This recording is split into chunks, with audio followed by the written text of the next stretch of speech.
Welcome to our channel. In this video I'm going to show you how to edit sent messages on WhatsApp. Let's start. At first you have to open your WhatsApp app and then send a message to your friend.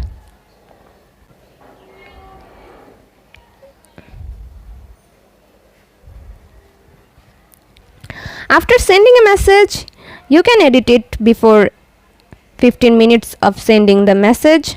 If you long press on the message and then tap on the three dots, and in here you will find out edit option.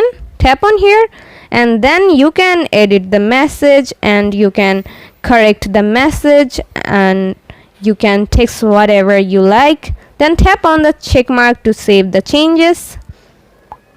And right now tap on OK, and this is how you can edit the message after sending it to your friend on WhatsApp app. See how easy it is? We put lots of effort every day through videos to make your life better. If it helps, please subscribe and like. Until next time, bye bye.